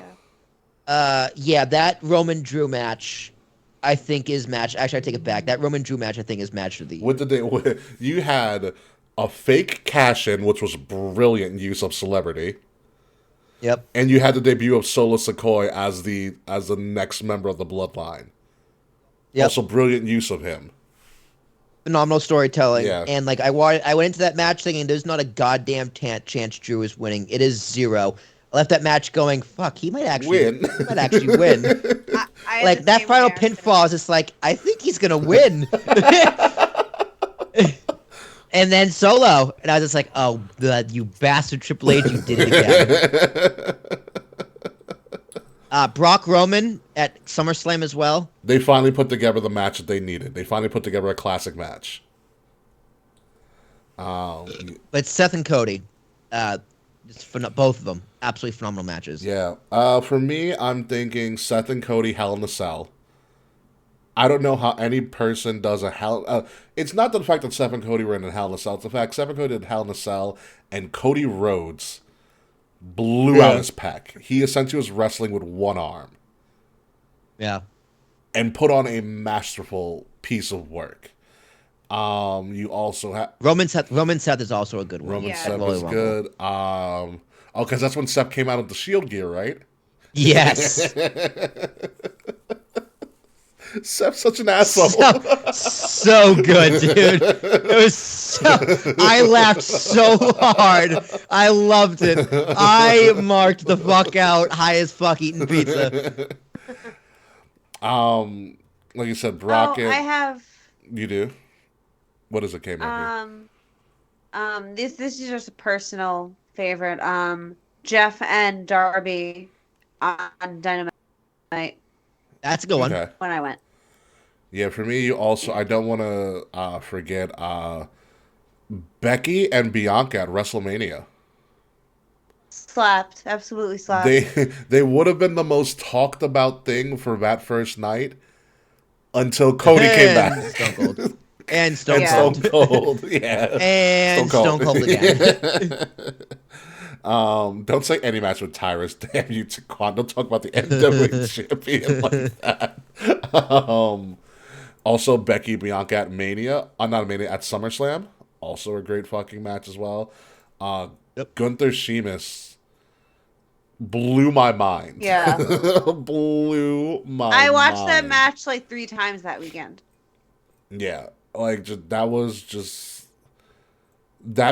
made Sheamus a star again. You can also think of Yeah. also here's one that we didn't talk about: the Extreme Rules opener between the Brawling Brutes. I forgot who they faced in the Donnybrook match. Oh my God, you're right. I forgot Who about did that they match. face? It wasn't Judgment Day. No, That might have been the Usos. it was Imperium. It was Hold on, Brawling hold on. Brutes Imperium. Thank you, Taekwon. Brawling Imperium. Brutes versus Imperium. That match was unbelievable. And that started the show. It did. Yeah. Oh my God. There was a lot of good NXT matches. Braun versus Ilya Dragunov and JD McDonough was also a good match as well. Just Seth and Riddle at Clash. Oh, is New good. Day and the Usos, obviously. Of course, New Day and the Usos because The Usos had a really good tag team match with someone else too, but I forget who it was. Street Profits. Yes. Yes. The Money in the Bank. The Money in the Bank At match. SummerSlam. Yeah, it was Money in the Bank or whatever it yeah. was. Yes, that match was excellent. Yeah. And then Street Profits got delayed for a little bit because Montez got injured, but he came back and he looked so much bigger. Yo, Yeah. dude. Fucking Yo. I love them so much. I just want to hang out with Montez Ford one day. Yeah. For real. A weekend. Yeah, just a weekend. That's all. That's all I can handle, Montez. I only need one. I'll never be the same again. I just wonder how her and Bianca how him and Bianca functioned. It's like they're like Very aggressive sex. because like It is the most athletic butt fucking ever. so you want to hear something crazy? Here's a funny Bianca fact that I heard. So apparently, Bianca pegs him. when they did the Saudi show in the fall, and they were getting transported to the arena or what have you, Bianca was doing she was making her gear on the bus. Jesus. Like I believe she it. makes like when she said when she gets anxiety, her way to cope is to make clothes. Yeah, she makes a big. Yeah, it makes you. She's like, oh shit! I didn't finish the arm. It's gonna kill me over here. Yeah. But that's all. She's just crazy talented. It was #2 in a bodybuilding contest throughout her like strict WWE schedule. Yeah, who the fuck was #1? She's huge right now. Yeah. Like, good lord. Yeah, I don't think I remember any other matches of the year that really blew my mind. But overall, let's do one final question. There's a lot of shit that happened, and we covered a lot of the big stories. It was a great year in wrestling this year. I'm very happy. It was. I'm very happy with the way wrestling turned out this year. But one final thing, and one thing only. What is the one thing, Will Tarashok, that the year 2022 in professional wrestling will be known for? Oh, Vince McMahon stepping down. Yeah. This is the year Vince left WWE until next year when he comes back. And he buys Ring of Honor. He buys Ring of Honor. God. Yeah, no, like this year is known as the end of the era. It's a completely new world of wrestling. The world of wrestling changed forever when Vince McMahon left. Mm-hmm. K. Murphy, do you feel differently? No, I agree 100%. Nothing else. Yeah. You know what it would have been? It would have probably have been for me the year Cody Rhodes returned to WWE. Yeah. I think that would have been the major story. If Cody didn't get hurt and Vince didn't step down, it very well could have been that year. Yeah.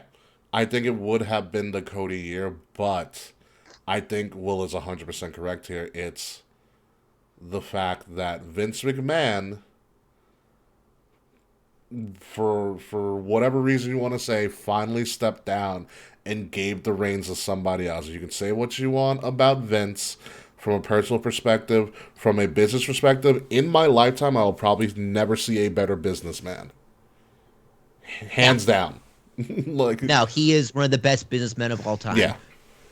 The deals he made, the competition he put out of business, The innovation the that lawsuits he's avoided, the jail time he's avoided.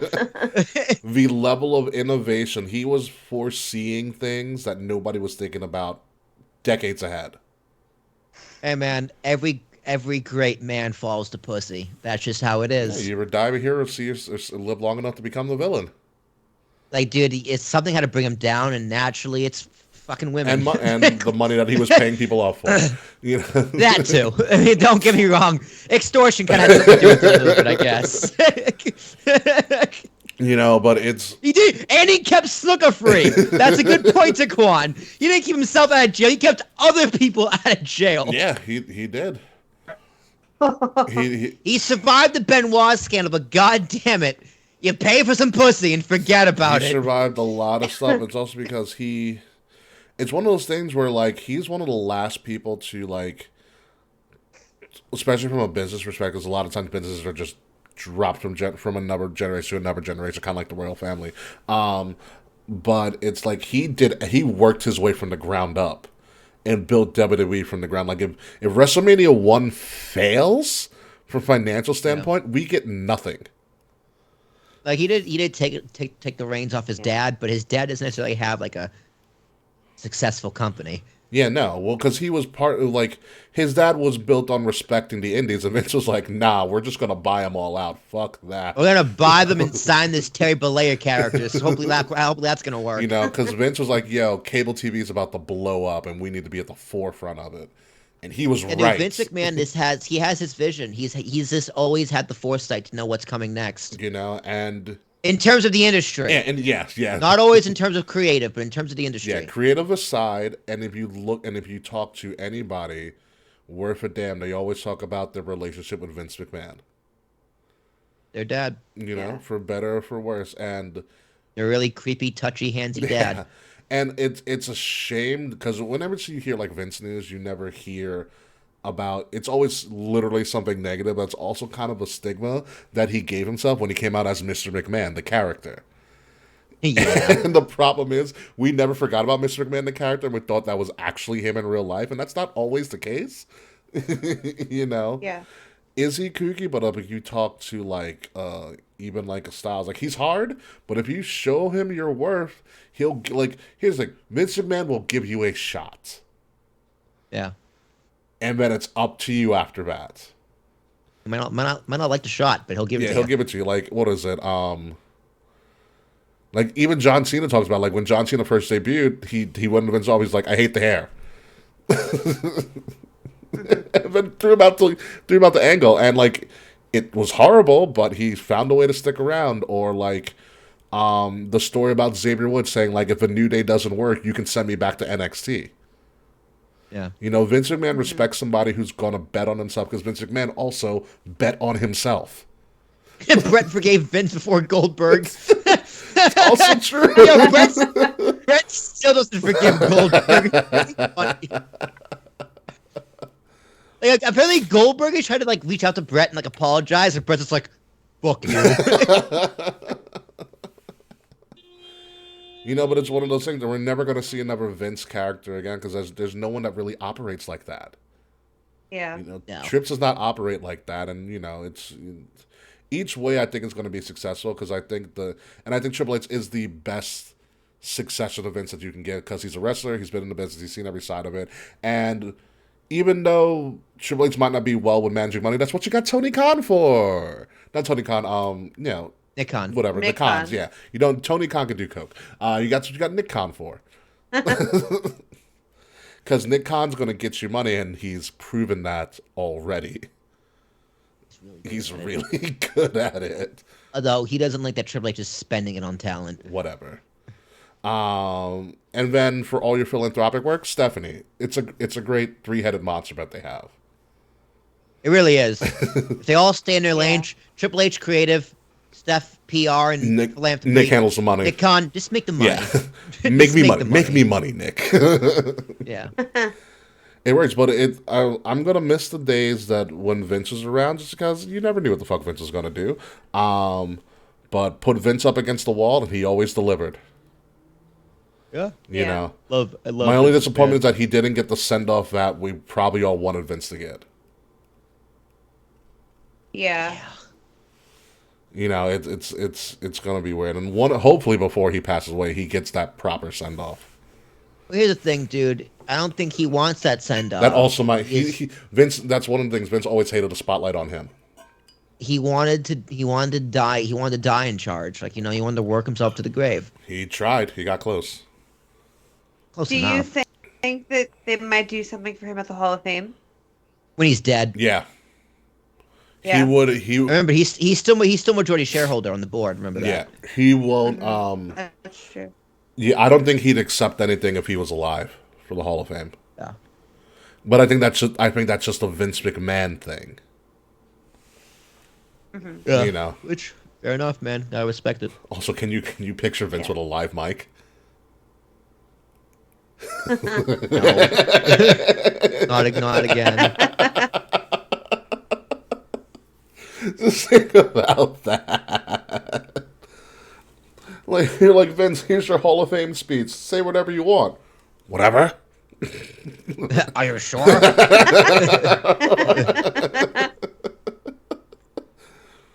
Oh my God, that'd be great.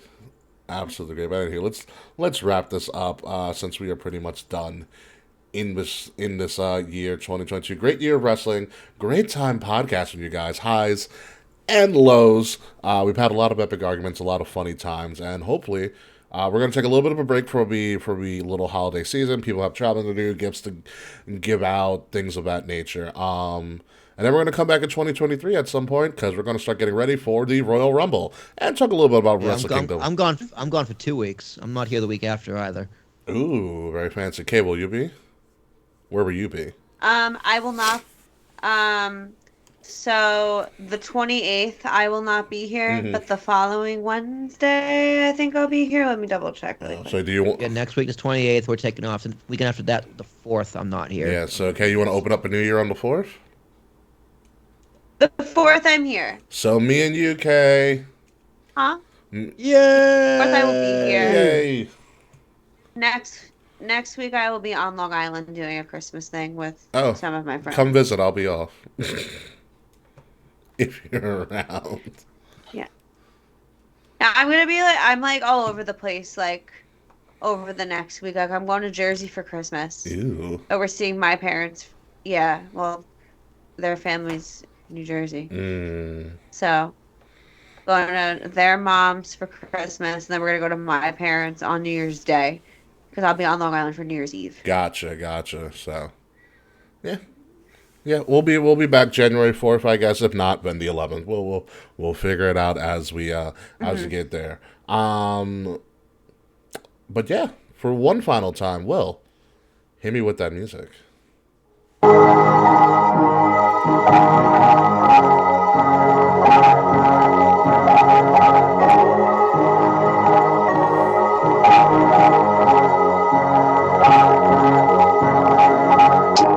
Ladies and gentlemen, for one final time, this has been Kings of the Rings podcast, episode number 321, our end of the year Wrecktacular. There's only one thing that's been a wreck recently, and that's probably my self-esteem. However, wrestling this year has been absolutely amazing. One for the books. The year that Vince McMahon left pro wrestling. He left it in great hands in a con, not Tony Khan, but Nick Khan. So thank you for that, Vince McMahon. Anywho, folks, hope you enjoyed this recap with us. Of course, I'm your host, King Ricky Rose. You can find me at Ambassador Biggs across all social media outlets, BIGZ, Ambassador Biggs. Find Kings of the Rings podcast at KOTR _podcast across all social media outlets. Like, share, subscribe, leave us some 5-star reviews. The links to all of our stuff are in the description below on our Linktree little all-site page. If you're listening to us on the audio part of this podcast, please make sure you're subscribing to Wrestle Addict Radio, the cure for the common wrestling podcast, where we have the WrestleMania podcast, the Brace for Impact podcast, as well as the entire Young Lions Perspective podcast as well. Again, Wrestle Addict Radio, the cure for the common wrestling podcast, looking to do bigger and better things within this new year. Find Wrestle Addict Radio at addict_wrestle on Twitter, and Wrestle Addict Radio on all other socials. It's been a fun year. Hope we do a lot better next year. There's going to be a lot of crazy things next year. But by the time we come back, it is Rumble season. And with the 45th entrant in the Royal Rumble that doesn't actually exist, Will Tarashuk. It's Whitley T. Ladies and gentlemen, my shenanigans, you know them by now. We're going for an hour and 45 minutes. I'm tired, and I feel a poop coming, so I'm going to end this year off with the K. Murphy. I will be ending my year the way I started my year. Hi. The poop? You can catch me. No, hi. Yes, hi. You can find me on all social media at the K Murphy, TheKae Murphy. You can follow my graphic design business, Euphoric Future Designs, at Euphoric Future Designs on Instagram and on Spring. Let's get into some Yuletide fun, y'all. Yes, it's getting to some Yuletide fun. Drink the merry night away. Screw up all of your New Year's resolutions before New Year's even happens, because that's the way that real adults do it. So enjoy the rest of the year in pro wrestling, the last, 10 or so days that you have. Happy holidays, Merry Christmas. Hopefully you have a safe and healthy New Year, except for our favorite person in the world, and that is Slack. You can go fuck yourself, Slack. Happy holidays, but go to hell. So, yeah, let's get out of here. Post-show. See you, folks. Happy New Year.